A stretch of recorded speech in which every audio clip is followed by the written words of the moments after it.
Welcome to The Ethical Stitch, where fashion meets integrity and style gets a conscience. I'm your host, Michelle Alleyne, fashion strategist, educator, and sustainability geek. Let's unravel what it really means to create, shop, and live ethically.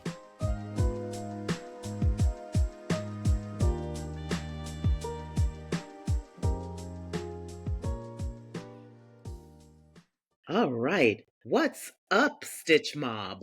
And welcome back to The Ethical Stitch, where fashion meets its higher self. I'm your host, Michelle Alleyne, and around here, we're not just talking trends, we are unpacking the systems, spotlighting the makers, and rewriting the rules of what style can look like when it actually cares. Each week, we slow it down and zoom in on the people, stories, and soul work behind ethical fashion. If you're into conscious design, cultural shifts, or just trying to be better and buy better without losing your edge, you're in the right place. And listen, since summer's got us shedding layers, it felt like the perfect time to talk about what we're wearing underneath it all.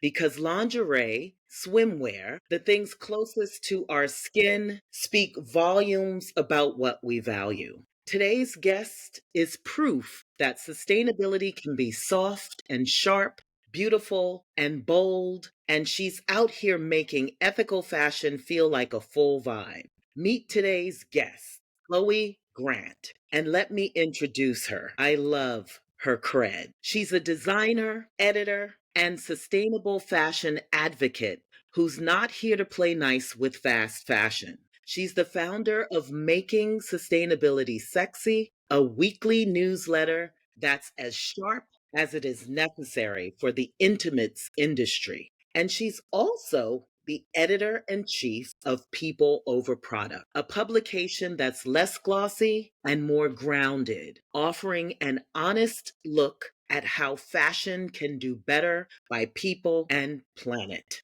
Chloe's ethos is clear. Make beautiful things, but not at the expense of the earth. Her work challenges the status quo with style, intelligence, and that subtle kind of power that doesn't need to shout to be heard. Let's step into the green room, wherever you are, whatever you're lounging in, your favorite thrifted caftan, half listening while editing photos or winding down with a second espresso. Take a beat with us because right now I am about to invite Chloe Grant to join us. And with all that said, welcome, Chloe. Welcome to The Ethical Stitch. Thank you so much for having me on here. And also, thanks for such a lovely introduction. I feel like I want you to just introduce me everywhere I go from now on. So thank you. Do that. Just put me in your pocket. I'll follow you. I'll make the introduction. You're doing such wonderful things. I'm so excited to meet you finally. I've been kind of following you on LinkedIn, on social media, and just loving what you're doing. And I wanted to have you on. Thank you. So I've really been looking forward to this conversation, not just because of what you create, but because of how you create and who you create for. So let's get into it. All right. Swimwear and sustainability don't often go hand in hand. So, what inspired you to dive into such a tricky category? And how do you reconcile beauty and function with the realities of textile waste and microplastic pollution? I feel like the intimates industry is the problem child of the fashion industry, where we have lots of components, we use a lot of stretch fabrics, so a lot of plastic. Like, for a long time, we've been sort of disregarded because it's a lot easier to make, for instance, a t-shirt sustainable. You can get organic cotton and regenerative farming and, job sorted. But when it comes to a bra, you've got metal, you've got stretch. And so everyone sort of freaked out, I think, and thought, okay, we can deal with the rest of the fashion industry that's already a problem first. And swimwear and lingerie, you can wait a second. And I actually did a degree specifically in swimwear and lingerie design. So I sort of came into the fashion industry already focused in that. But when I was studying, a lot of my peers were going on to go and work at fast fashion places or big underwear companies. And I was already very invested in the sustainable fashion world. I sort of came into that through university and learning really what goes into making a garment. And after learning that, it was like, well, I can't just go and work for one of these big companies. I just feel so awful about it. And so I decided after graduating just to see really if I could be self-employed and work as a freelancer with small companies that I agree with ethically. And just to see if it would work. And so far it has. We're now a couple of years down the road and it's working out. But yeah, I mean, it is hard to reconcile sustainability and the intimate apparel industry because a lot of the things sort of go against each other. But I think it's about looking at it differently, taking a step back. And, you know, a lot of women or a lot of people who wear bras are already unhappy with how it fits and how it works, right? So we already need to sort of take a step back and look at how that's working. So in that moment, why can't we then put sustainability into the picture and think, okay, well, if we're going to redesign this product and make it better, how can we also make it better for the planet? Because it is possible, you know? We didn't have stretch fabrics till pretty recently in human time, but women have been wearing bras for ages, like, or in some form. So I love that, Chloe. So awesome. I love how you redesigned or created a position for you to fit with your values. Kudos to you. That's so exciting and wonderful. What a role model for other, young people getting out of college and getting into industry. So thank you. I love where you're at.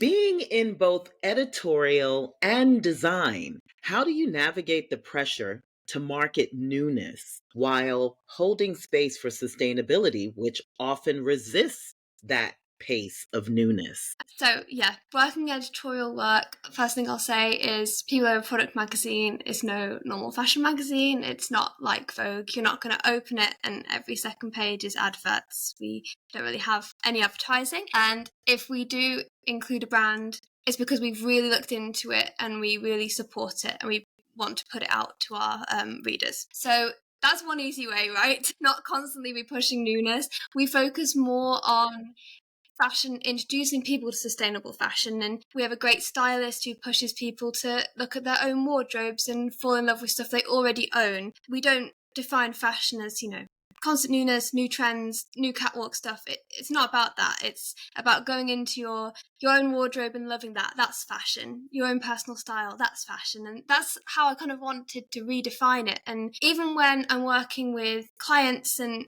we're making new things, it's like, okay, we don't have to constantly be then updating that product and we don't need loads and loads of collections multiple times a year. We can focus on making something that's really so good that we don't really need to make anything else, right? It's like, that's what we're trying to push for. Not just newness for newness sake, right? Like, you only need to make stuff when you need it. It's true. I mean, I think I have pieces that are at least 20 years old, maybe more, from when I had a store and I had such great things and I've just kept them and I curate them. And it's not about newness. It's not that I'm shopping every season. So I love that. I mean, that's the newness that we need in the fashion and not so much newness in terms of product, right? All right. So, what lessons from ethical beauty would you love to see adopted in sustainable fashion and vice versa? I think when it comes to ethical beauty, I mean, there's a real focus on what's in the product and what we're putting on our skin. And I think people are really waking up to that and wanting to change what they put on their skin because that feels so personal, right? Like you're actually rubbing it onto your skin, it's being absorbed into your body, so you want to know what's in it.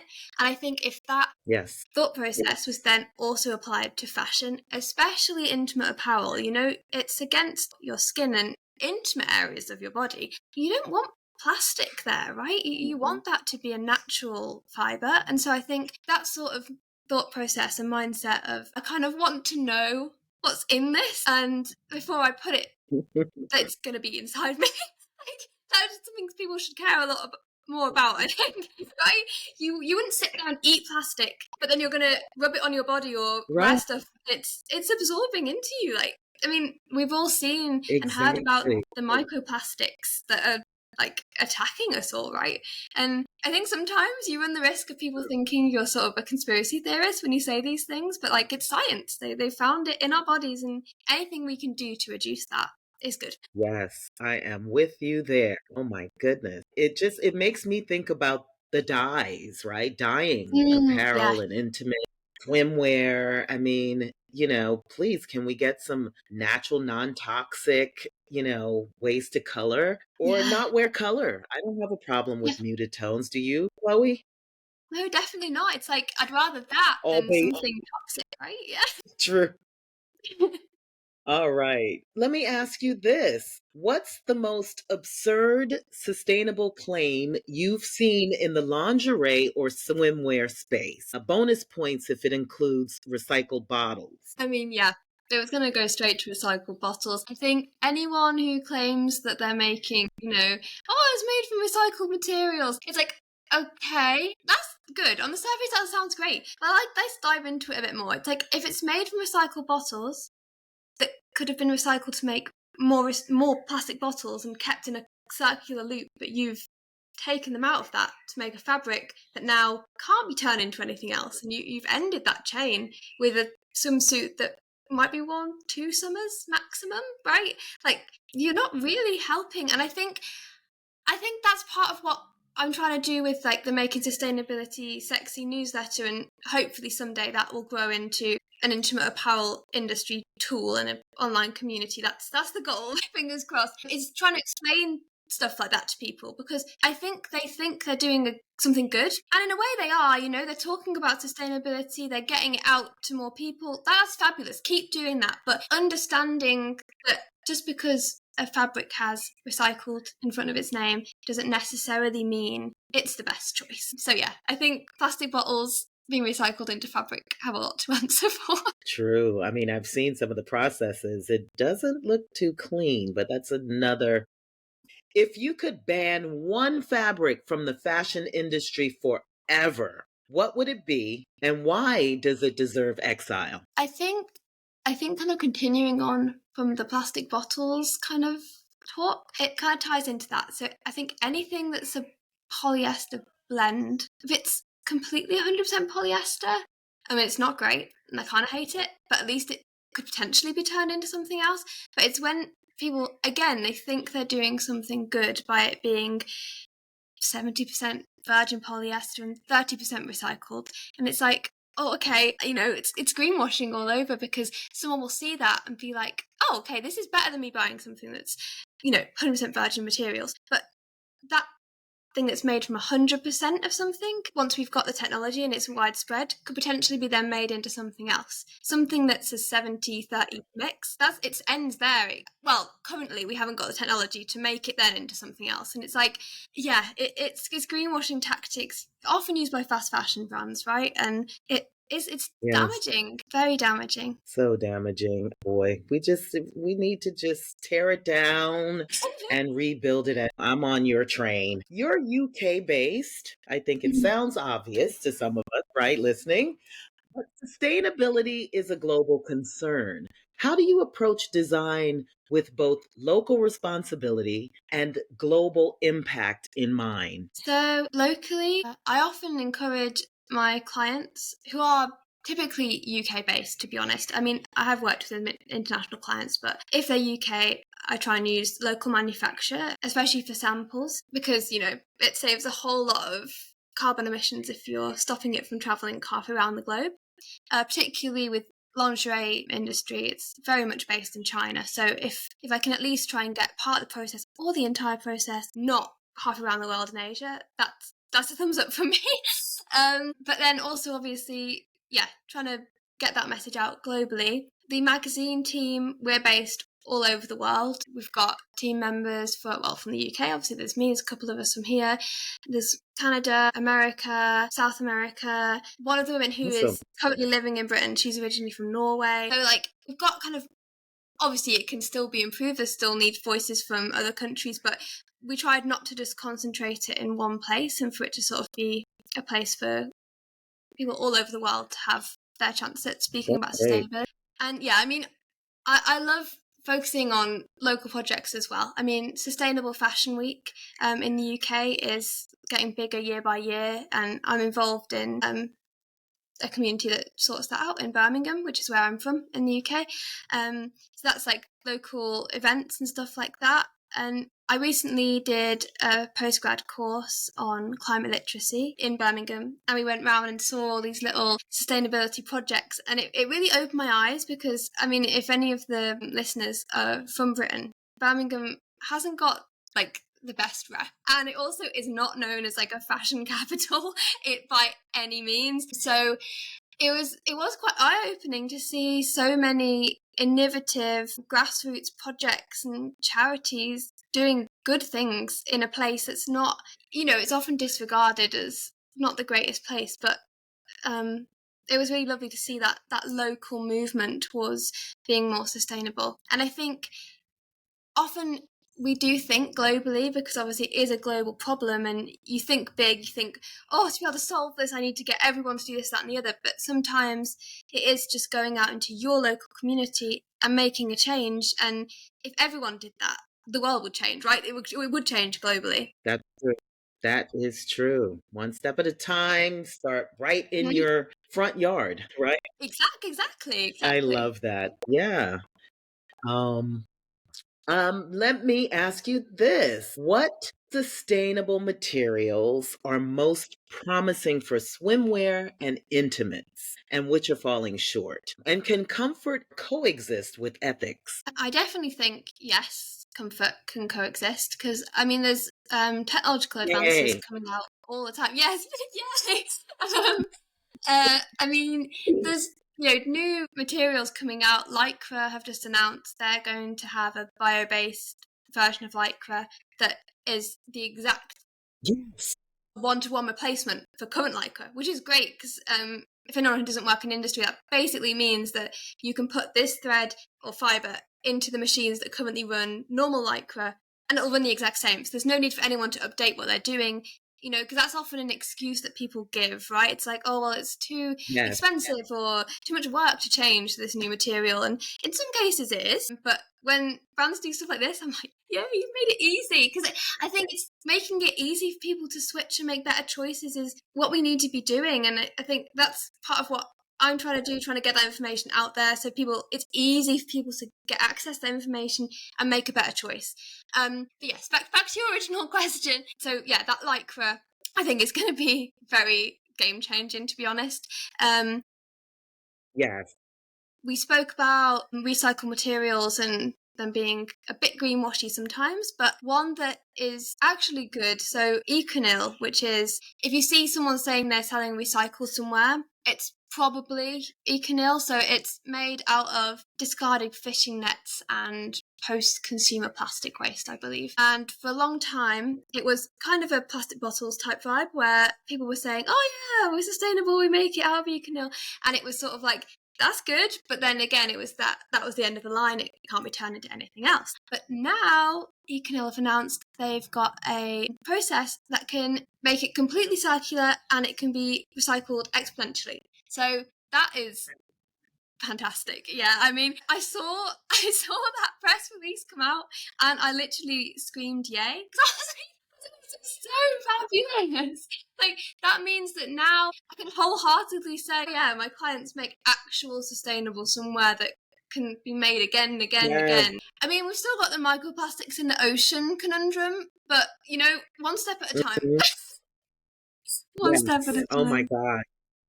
That's so exciting. I saw that at the Global Fashion Summit, the new Lycra. What is it? Kira, is it called? Yeah, I eco jumped up in the air as well. That's so exciting because, it's hard to replicate the stretch in a cleaner way, right? It's usually a chemical substance. So this is beyond exciting. I'm so thrilled. I hope to have them on as well on the podcast. But yes, thank you, Chloe. Yes, I'm just so on your train. You've got me. I'm sold. Let me ask you one last question. What does true sustainability look like to you? Not just in your materials, but in your workflow, your partnerships, and even your platform. And how do you feel we can get the industry and customers on board with the sustainable world you describe? So I kind of have a little motto that is to create something beautiful without detracting from the natural beauty of our planet. And I think that pretty much sums it all up. Of course, I'm a designer. I want to make beautiful things. My calling in life, I believe. So that's not going to stop, but it's about wanting to do that without being damaging. I think across the globe, it's like we need to sort of take a new, fresh look at what fashion is, what we're training up young designers to do, because it's very, just pushing them through the same circles that people have been going to fashion school and doing for, a century. And let's smash that up. Let's start again and let's look at, how can we design with the planet in mind? Nature has to have a voice. It has to be front and center because as much as humans like to believe, we are not the only thing living on this planet, and we need to think of everything else on there and, protect that too. Because there's no use having a beautiful outfit if you don't have anywhere on the world that is habitable to wear it in, right? Through that. Yeah, that's the basis of it. So I think it starts with training the new generation of designers how to make better clothes and to not put up with what we've been doing for the last few generations. Exactly. One thing I like to push for is designing for disassembly, which essentially means designing with the end of that product's life in mind, which again, annoyingly, is a lot easier to do when you're not designing underwear, but that makes it more of a challenge, right? So I think bringing that into the conversation and thinking, okay, you've made this thing, someone's going to wear it for a limited amount of time, then what? I think asking people that question, and anyone can make clothes, but it's going to end up in a pile of landfill somewhere, and what impact is it going to have? So Exactly. I think pushing people to just look at it afresh, and I think then in terms of educating the consumer on that, you've got to educate the consumer, right? And that's part of what we're trying to do, people over product. That's not aimed at industry, that's aimed at anyone who wants to learn about sustainable fashion. It's really beginner friendly. It's just sort of like really from the start of a sustainable journey in terms of, are you trying to quit fast fashion? Like, let's try and help you. Let's try and help you by looking at what you already have in your wardrobe. We're very, I think, down to earth. I mean, I'm the editor-in-chief, but I even wrote an article speaking about how I used to shop fast fashion. I mean, I think everyone did to a point, right? Even the most sustainable Never people. did. I Well never did. done, actually, well done. I'm very proud of you. Very proud, because I think most people have dabbled in it, if not been complete addicts. So I think anyone has the potential of being sustainable and shopping sustainable, even if you're currently addicted to Shein. Like, it's possible to change. So I think educating the consumer and saying, okay, you currently shop this way, you're used to shopping this way, but there's other ways to do this, and here's why. And so if you've then got education on both sides, from the designer, manufacturer, and the consumer, please God, fingers crossed, things will start to improve. And so that's what I'm trying to do, trying to educate my industry by being like, okay, I've gone and done a postgrad degree in sustainable fashion management. So you don't have to. I'm going to give you our industry information so that you can make better choices. And then to the consumer, we can talk to you too and get you to get better at what you're doing. And then we can meet in the middle and all have a better fashion industry. That's the dream anyway. I love it. I'm in, Chloe. I'm sold. I'm there. I want a place in your world. It sounds tremendous. I love you. You said so many wonderful, insightful things that I hope the listeners take to heart and play back and repeat, because that was awesome. Thank you. So before we close, we do this thing called the Stitch Mob MVP. It's basically a spotlight moment for someone in the sustainability space that you think of that more people should know about. So, Chloe, who's your MVP right now? Who's out there making waves in quiet, intentional, powerful ways in terms of sustainability? Ooh. I mean, it's hard, right, when you're surrounded by so many wonderful, sustainable fashion people to choose just Yay. one. You This can is pick really more hard. than one. please. You can Okay. say more than one. I can think of. Go for it. I'll do three. I'll do one from each of my sort of industry parts. So we've got Trudy Gardner. She works in the intimate apparel industry, and she's focused on 3D fashion. So like digital fashion. So that essentially means you cut out the first couple of samples even, by doing it digitally. So that's happened to improve the intimates industry in terms And say of her name again. Trudy Gardner, and it's Wayfinder Lingerie, I believe, is her at. And then Raina Donestad, who's a writer for People Over Product. She's just written an amazing article. I'll send you the link for her Substack. Okay. She's written an amazing article about microplastics and the impact on our ocean from those. So, it's a really big topic, but she's written it in a really accessible, understandable way, and with some tips on how to battle it, because it's like, it's all well and good giving people this big scary information of like, oh, clothes are destroying the planet, and then being like, okay, just gonna let you sit with that. It's like, no, you've got to follow up with it. Okay, you can help in this small way, right? So yeah, that's two. And my third one would be Claire Press, because her book Where Next transformed my life. Oh, I love it. And I'm going to add a fourth. Chloe Grant. You're on the list. Made the list. You made that list. All right. Okay, well, that's it for this episode of The Ethical Stitch. If Chloe's words made you pause, question, or just feel seen, share this episode. Leave a review. Pass it to your group chat or your creative partner. Keep the conversation alive, because what we put on our bodies is never just about style. It's a reflection of our values, our voices, and our vision for the world we want to live in. And as Chloe reminded us, every seam, every stitch, every silhouette we choose carries energy. It can reinforce a broken system or help rebuild something far more honest, more human, and more whole. Because here's the truth. Our purchase power is protest, protection, and potential all at once. Whether you're buying one thing or building a brand, how we show up in the marketplace sends a message. Are we honoring the people behind the product? Are we protecting the planet in the process? Are we creating beauty without causing harm? And I think Chloe said that so well.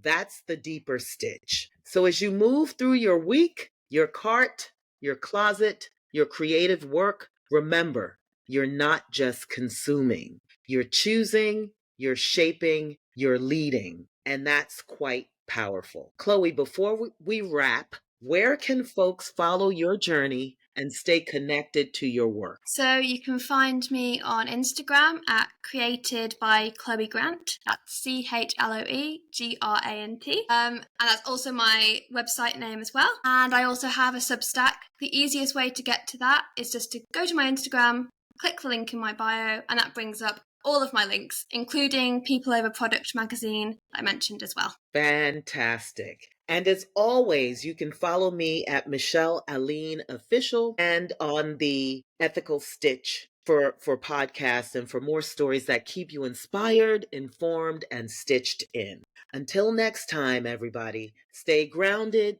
stay intentional, and always stay stitched in. Thanks for tuning into The Ethical Stitch.